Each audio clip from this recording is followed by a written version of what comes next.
विजय बाबू भेटरान नेता 30 वर्ष पर तांकर आज मने पड़िला जानकी बाबू को विषय रे गोटे तथ्य दबा एटा सत जे विजय बाबू तांकर निजर राजनैतिक महत्वाकांक्षा को पूरण करबा पाई से जानकी बाबू शरण रे थिले। जानकी बाबू तो विराट एक व्यक्तित्व, पूर्वतन मुख्यमंत्री, जड़े ज्ञानी गुणी, जे गुणी से गुण चिन्हे। नेचुराली जड़े पूर्वतन मुख्यमंत्री से भल भाव चिन्ही थिले जे नवीन बाबू टैलेंटेड, नवीन बाबू स्टेट्समैन, नवीन बाबू को दक्षता अच्छी, जो जहाँ कहले आज विजय बाबू केते दूर सेटा एग्जामिन कराहब अलगा कथा, किंतु जहाँ कहले जे थरे नवीन बाबू आसिले आउ सी रहिबे नहीं, वास्तव में से हला।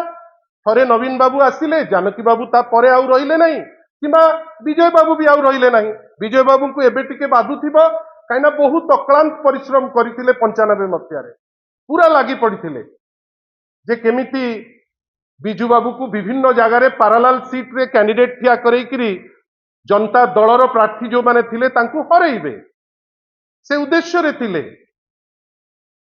कहीं अनेक जिनस ता भितरे अच्छी जोथि पाई से बाध्य थिले जानकी बाबू को पाखरे जाइकरी जदि शरण रे न पसी थांते ताल तो असुविधा ही थांता। परवर्ती काल रे जानकी बाबू मध्य कहिसंती हमर किछि निर्दिष्ट नेता को जे विजय उपरे केबे विश्वास करिवु नाही, से जोठी की जीव से जगह को से भांगिबो। सितबे जा हला सत्यता बाहर को आसिकरी परिप्रकाश हला। मोर किंतु तांकु प्रश्न 30 वर्ष पर ए जिनिस आज कहीं मने पड़ुची, आगुरु भी मने पड़ी पारथांता। 2004 पर हेलानी आज को प्राय आपणकर 20-22 वर्ष हेलानी। आज हठात किनी मने पकई अरे नवीन बाबू आसिले आपण माने रहिबे कोठी, आपण रही पारिबे नहीं। आ आज आसी नवीन बाबू को विषय रे कथा कही आपण जो चर्चा करूचंती ए चर्चा कौन सूचुची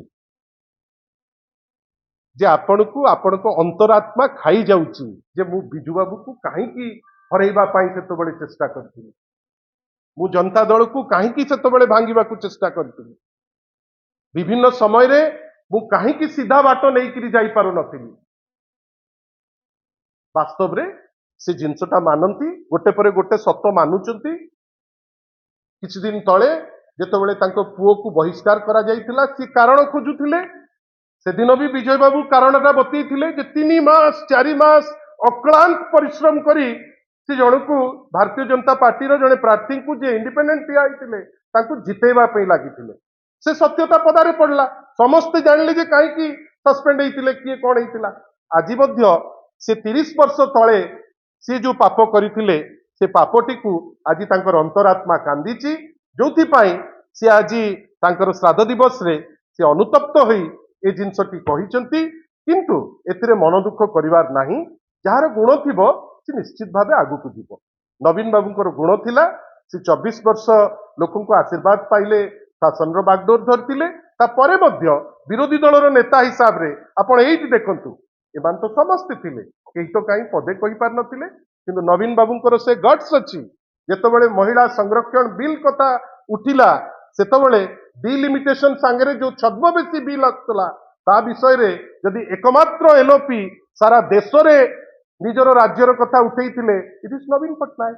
कहीं ना नवीन बाबूंकर ओडिशा होची एकमात्र भल पाइबार फोकस, याकर तो अनेक लोक फोकस अछि, या अनेक श्राद्ध आउरी जिबे कहीं से विभिन्न श्राद्ध जगह को गले से ताकू केमती पॉलिटिसाइज करिवे से दिगरे से चिंतित। जेमती सी किसी सत्यता कहले जे तांकू जानकी बाबू कहिथिले, सी बहुत हुए जानी पार नथिले जे जानकी बाबू अन्य लोकन को भी कहिथिले विजय पाक को जीवु नाही, से कहार नुहे, जे जेतबेले जाईची से तार क्षति पहुंचैची सेटा कि कहिथिले। जदि आपंक आम भिडी भल लगा तेब आम चैनल को लाइक शेयर और सब्सक्राइब करने को जमा भी भूलु नहीं।